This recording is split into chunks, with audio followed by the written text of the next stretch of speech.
Hi there, in this video I want to run through some common mistakes that e-commerce brands make when running Google Ads. So the first point here is over-segmentation in terms of campaign or ad group structures that you're running within your account. And this applies to Meta and any ad platform in my opinion. So campaign optimization is heavily influenced by the amount of optimization data or learnings that are accumulated by that campaign or ad structure. And in addition to that, the more spend you have flowing through a specific campaign or ad structure, the quicker that campaign or ad structure is able to build up that learning and optimization data. So following that approach, the more consolidated you have an account on Google, the more spend is allocated to each structure, the more learnings are able to, the more the learning data and optimization data is able to quickly build up within each structure, and therefore the faster that campaign is able to optimize. So generally speaking, in any case, try and keep your account as consolidated as possible in terms of ad or campaign structures. Then the next point here is overspending on branded traffic. And this is a factor that a lot of brands suffer from, where essentially they leave their branded terms included in all of their performance max campaigns, search campaigns, shopping campaigns, etc. And a lot of the time, given that people searching for your brand name are very warm and very high intent in terms of an audience, Google will naturally prioritize that higher intent audience and therefore allocate a lot of your campaign spend to branded traffic, where realistically people searching for your brand name would have converted regardless of whether you serve them an ad or not. And that results in your campaign results getting overinflated by this very warm intent or very warm high intent branded traffic. So ensure that that's excluded, or at least you have visibility over what campaigns are targeting that branded traffic and what campaigns aren't targeting that branded traffic, and have that branded traffic excluded from them. Then next point here is something I see very often as well for brands that have a wide range of product prices that they're pushing within their campaigns. If your campaigns are optimizing towards conversions, not conversion value, the shopping campaigns generally tend to allocate your spend towards cheaper products, because if you're going for conversion volume, naturally you'll be able to get more conversion volume by spending on cheaper products that are essentially easier to sell. The problem with this is that generally speaking, those cheaper products are obviously they're cheaper, so their margin is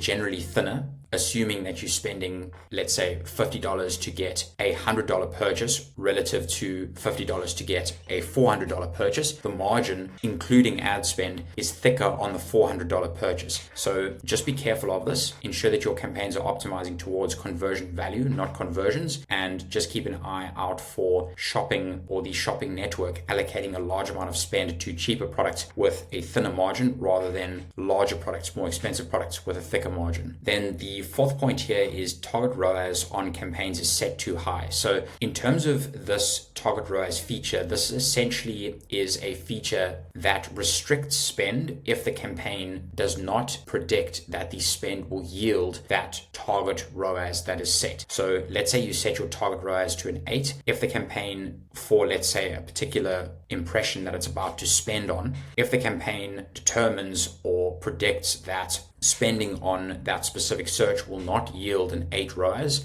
it will not spend that money. Now, one thing to note here is that no matter how low your TROAS is set, the campaign will always go for the highest return on ad spend possible. This is just a way of essentially monitoring spend based on what you want your TROAS or your ROAS of the campaign to be sitting at. So a lot of the times, brands make the mistake of setting this TROAS way too high, and it simply restricts the shopping campaign spend almost completely, and you then suffer from a plain and simple lack of volume in terms of click volume and driving traffic over to the store, because you've simply set your TROAS too high. So if you're in the scenario where you increase budgets but you can't seem to be getting any more spend through the campaigns, try and play around with that TROAS number, bring that down, and monitor campaign spend and obviously ROAS from the campaign from there. Then the fifth point here is not checking the search terms report often enough, and obviously negative keywording irrelevant terms. So in Google Ads, for your reference, you have the search terms report option here, where you can essentially select your campaign, select the search terms report, and see exactly what terms your campaign is serving for. I highly recommend keeping an eye on this or checking in here every now and then, just to make sure that you are not spending budget on on irrelevant terms within your campaigns. If you are, or if you find that you are spending on those irrelevant terms, add them into the negative keyword lists over here. So under keywords, then you'll be able to pull up the negative keyword list and add those negative keywords in there to ensure that you don't serve for those specific irrelevant terms. Then the sixth point here is geo-targeting set incorrectly. So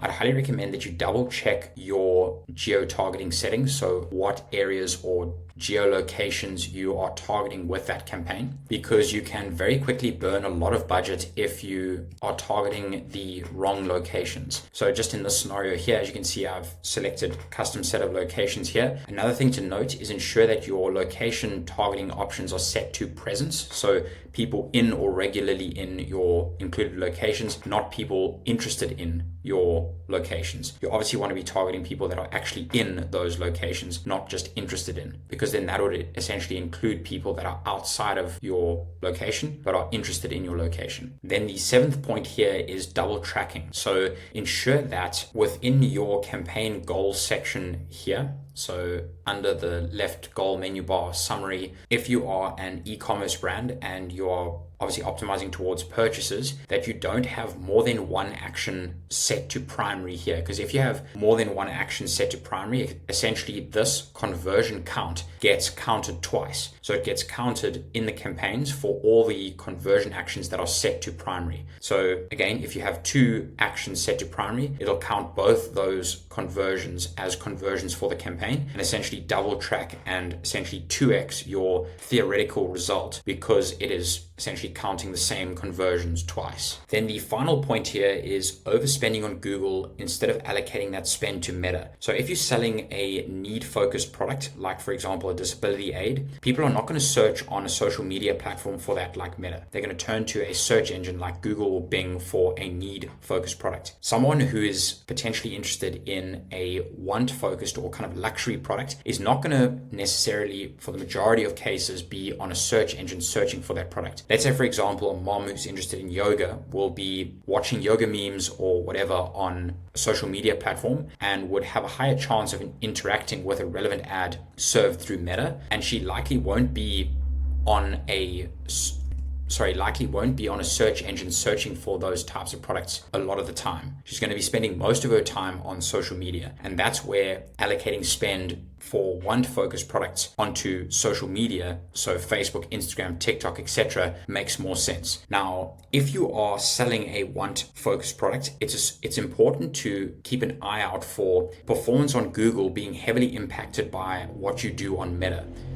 Obviously, Meta is a very top-of-funnel platform, and often Google performance will track and be a spin-off of, again, as I've mentioned, what you do on Meta. In addition to that, generally speaking, Google in a scenario like that is one of the last touch points in a user journey. You know, they might see an ad on Meta, follow you on Instagram, look at a bit of your content, and then search for your brand on Google and then convert through Google. So Google essentially gets allocated the conversion, but the conversion was kind of conceived on Meta. So kind of take Google in-platform performance from a ROAS and CPA perspective with a pinch of salt, because it's highly likely that Meta was heavily responsible for that performance on Google. So just something to keep in mind. And generally, if you're a need-focused product, allocate more of your cold top-of-funnel spend to Google. If you are selling a want-focused product, allocate more of your top-of-funnel spend to a social media platform like Meta, TikTok, etc. So that's everything for this video. Hopefully you found some value here. If you have any questions or feedback, leave that in the comments below, and thanks for your time.